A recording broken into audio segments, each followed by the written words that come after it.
and that people should view you in the same eyes and with the same lies that they do. Now, the Cancer man I talked to you about, the ex from my former video, mentioned to me that the way that your sister talked about you was so rough and rugged that when I felt like when I saw you, you would be a shell of a woman, like, wow, you're beautiful. But I just can't believe, yada, yada, yada. It just doesn't add up. And I'm saying, yeah, it doesn't. Because also at the core of narcissism is a person with a desire to trade places with you. So a lot of what the person is telling you to defame me and throw dirt on my name is actually true of them.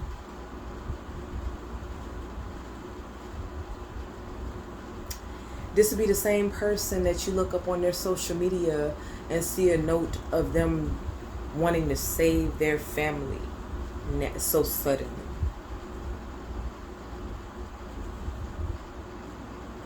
That's always been what I've sought to do. So much more I could say that I'm pausing myself on here. I don't know how to do it. But like them trying to play you and then portray you and then project their image onto you and create a stigma around you and an energy nobody wants to fuck with, that's really all of their negative traits projected. And so another story that comes to mind, guys, and it feels freeing to be able to talk about these things, because when it's come to my family for a long time, I've been silenced, defamed,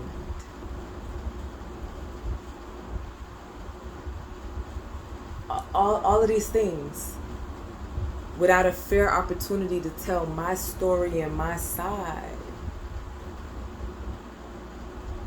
So I say another story that comes to mind was the night that my sister and I went out. This was later in life. I was staying with an ex of mine at the time. She was probably homeless, living in a hotel. But either which way, that I still embraced her, loved her, had forgiven her for the past, thought we moved past the past. And yeah, we had a wonderful night this night, but it ends off with us in my apartment and me finding that my purse that she was carrying the whole night was missing all of my money, my camera, my phone, all types of shit. And that lo and behold, we had been drinking and everything, and so she was leaving out in such a hurry that it just made me think, oh yeah, let me check my purse, and to come to find that she had all of my things and had stolen them in the night of a good time, and was willing to yet again, years later, throw the relationship away, throw it back in turmoil and distrust and disdain over material possessions. Like, of course, yes, drugs came into play, and I came to find out much, much later. The golden child, my sister, was smoking crack and coke and prostituting herself, and probably some more shit I would never know about, but living a whole double life.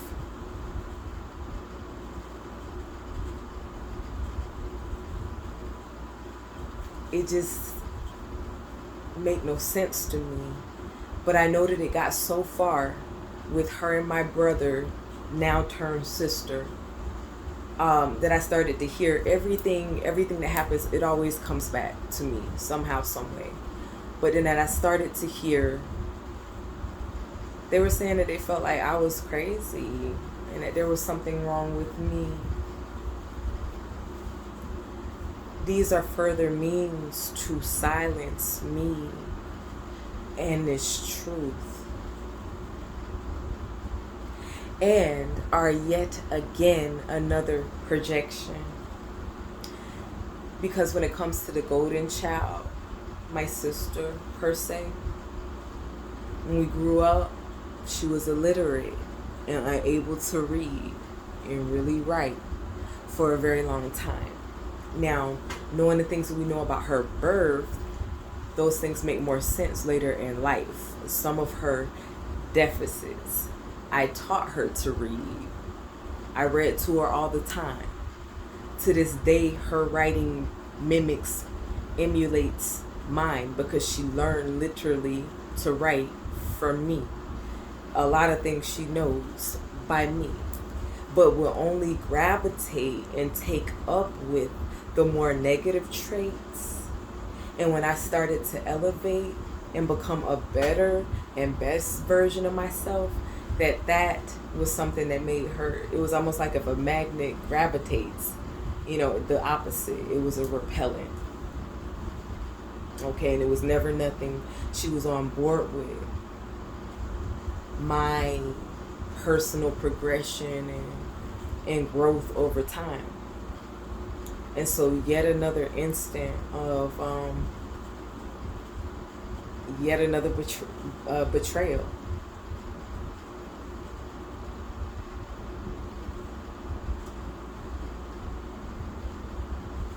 I say all of these things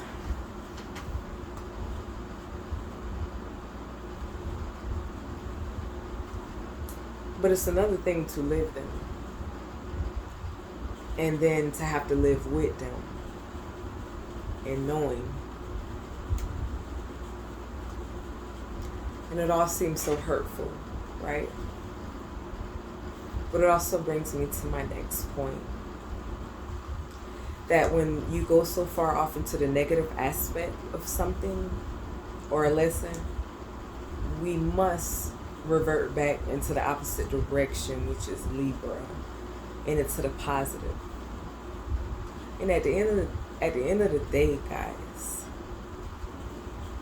I am so grateful for the mother and the sister and the brother sister that I have today. For every aspect and element of every hardship, every treacherous betrayal, it was preparation and made provision. It sharpened me and it toughened me, it readied me. There is nothing, there is nobody, there is no devastation that can happen to me in life greater than those that have already occurred, clearly. And if I have persevered and somehow picked up the pieces and every day choose to value and better myself, I can honestly sit here in this moment and say, thank you guys. Because it sharpened me and made me the toughest of steel. Until this day, it's always filled with fakeness, forgery, frauds, liars, smiles in your faces, and stabs behind your back. And I'm always ready, and I'm always classy. In my battles. You wouldn't even know I was battling almost. And I'm able to so acutely identify jealousy, envy, corruption, like negativity. And back in the day, it used to affect me and bring it out of me, and it frustrated me. But now I learned to combat it. Not by fighting, but by writing and by thinking and by processing and strategizing and implementing and planning and record keeping and all of those things. They made me the warrior that I am today. My every adversary, whoever the fuck they were. And so overall, I end up with gratitude. Some of the worst things, because it's only gotten easier and better, like life and challenges. That is something that you never think would come from everything, like all of this, right? I thank God, and I intend to continue to grow and to get better with time. Where I stand in regards to forgiveness.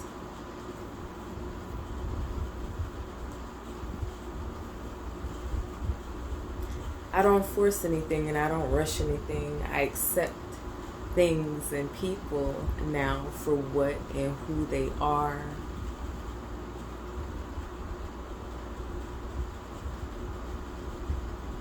I love my family. I'm principled. I'm a woman full of character, full of forgiveness and heart and love. And at the core, this is something they know too. And it's something that they've hidden or tried to suppress for a long time and stamp out of me. And that's at some point I would take on to the storyline of the villain, that they portray, and that I would manifest it. It would be like the laws of attraction be spoken into existence, the very worst things for me. And it's been the complete opposite, because no weapon formed against me has ever prospered in the long term and when it's really mattered. So the love that I even still have in me for them, is what helps me to shine, to glow, to grow. So I don't know about forgiveness. Who knows? Maybe in time. I never say never. I choose to love, and in that love, to never forget, and to also document and record keep what really happened. It's only fair for me to get to tell my side of the story,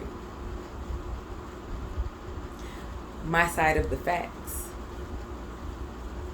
and a story that's been told for me for so long, and lies that have been told of me for so long,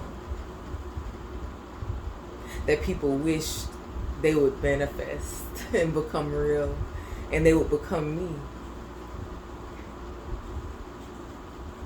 It's never going to happen, baby. It's never going to happen. And now God has given me nothing but time and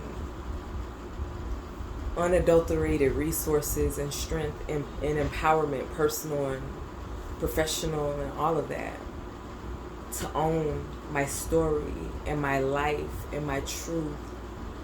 It's not to throw anyone under bus, but you have to stand up and own your role. If it was in somebody else's life and was impactful to that person, they have a right to tell their story. And if you're portrayed in a less than greater light, then maybe that's something to look at from within. It's not really on that person. And so when I write my book, I'm going to give it all. I'm going to give it up.